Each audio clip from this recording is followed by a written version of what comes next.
What moment are you looking forward to the most? Act 2, Scene 1. This place is like a mausoleum. What's that? A place where you put dead. Oh. And what's your favorite line from the play? It's gotta be the line where I speak a full sentence in Spanish. Hombres y mujeres. Mujeres confesamos consideran que se de el rey.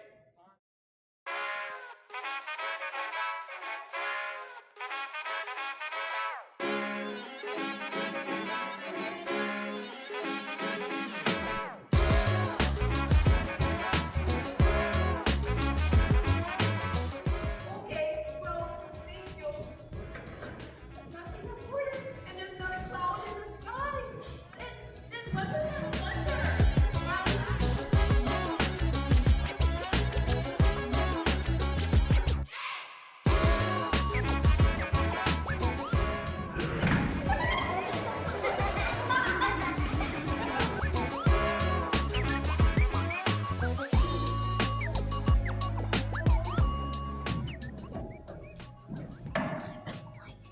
Chevrolet Timber.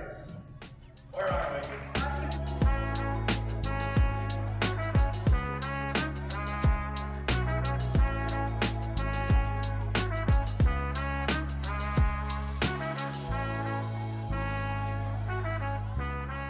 And if we don't find the treasure, we'll be back. And we won't be so nice. Adios.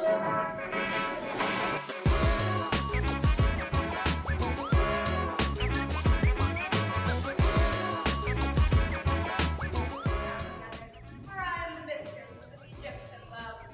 I'm a master of English cuisine.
So who am I here with? I'm Brad Norland, State Patrol.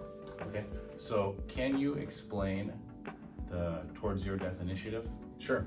So the Towards Zero Death Initiative is basically, there's a group of folks back in 2003 throughout the state, some heads of department that were seeing a lot of fatalities happening on our roadways, and the number of fatals were trending upwards. So they were wanting to do something about that to help, bring those fatalities down and, less people affected with tragic deaths on our roads. So they started with a group that were focusing on enforcement, engineering, education, and EMS. And they were trying to get those people together to talk about what's going on our roads, how can we make it safer for everyone else out there. And then they just recently, here probably a couple of years ago, added another E. So it's the 4 E's, they added a 5th one, which was everyone, because it's pretty much everybody's responsibility to, make things safe out there for us. So how many people are killed on Minnesota roads each year? Well, we currently, for this year, we're at 395. That's as of today. Last year, and so in 2023, we were at 332. So we're actually going back up, which is not the direction we want to go. Our goal with Towards Zero Deaths is to get to zero, because basically, when fatal crashes happen, it's for a reason. Somebody screws up, and if everybody would do the right things on our roads, we could actually get there and not have a fatal crash. And people are dying on our roads, it's because of, mostly because of impaired driving. People are speeding, not wearing their seatbelts, and driving distracted. Those are our 4 issues that are causing serious injuries and fatals on our roads. Who am I here with? Jim Tedman, Polk County Sheriff. So what advice would you give to young drivers? I think the biggest thing is for a young driver is there's so much going on. Driving a car for the first time by yourself, there's rules that Minnesota state law has of how many people can have in there. But the biggest thing, it comes down to distraction. And it doesn't have to be just yourself. It can be other people that are in the vehicle. Especially with young people, lots of joking going on, lots of talking going on. And once you get involved and up into that conversation, you can miss stop signs, you can miss those intersections, or even miss somebody that's not stopping at a stop sign when you have the right of way. So distractions, and then the speed. And then big thing we always want to do is always wear a seatbelt. And I think the younger generation has really grown with that, and we don't really see it that much. We see it with our older generation, but always wear the seatbelt and keep yourself in that vehicle. Who am I talking to? I'm Richard Sanders. I'm the Polk County engineer. So what safety measures do we have in place in our area? So, good question. As an engineer and part of the 4 E's or 5 E's of Towards Zero Death, we've been really working on trying to keep vehicles in their lane, on the roadway, and safe. And so we started out with just paving shoulders, putting in rumble strips. Well, then we've added 6-inch edge line stripes and 6-inch center line stripes. As things look tighter, speeds slow down, and so we're trying to keep people in their lanes. Regrading roadways with flatter inslopes, so it gives you time to go off the road, recover, and get back on the roadway. Recently, Polk County's constructed their first roundabout north of Crookston. Roundabouts are really safe because it takes away that T-bone crash that can possibly happen at that intersection. North of Fertile on 32 and Trunk Highway 2, you have a reduced conflict intersection where it doesn't allow you to go straight across the 4 lanes of traffic. We've realized through education that your brain can only handle so many conflicts. And so if you can take those conflicts away, it makes the roadway safer. So instead of trying to cross 4 lanes of traffic in one shot, the arc cut makes you look left, make the decision that you can turn right, then make a U-turn, and as you're making that U-turn, you're looking at traffic coming straight ahead of you. Easy decision. Do you have a gap? Don't you have a gap? Then you can make that U-turn and then make that right turn and go north. It actually makes it a lot easier to get through the intersection. It's safer, and at times it's actually quicker than either having a stop sign there or a stoplight. Who am I talking to? Kyle Olson with the Polk County Sheriff's Office. So, what do you see on the roadways and stop most as a sheriff on the road? And what advice can you give going into the winter season? Right. Things I notice the most as I'm out patrolling the area is speed. Speed is a big one. People forget that the speed limits are only 55, not 65 on the county roads. So that's the big thing is people need to start slowing down. A lot of things just still is the distracted driving, people on their phones and everything like that. So those are the two big common things I see a lot out on the road. Winter time coming up is going to be, you need to slow down.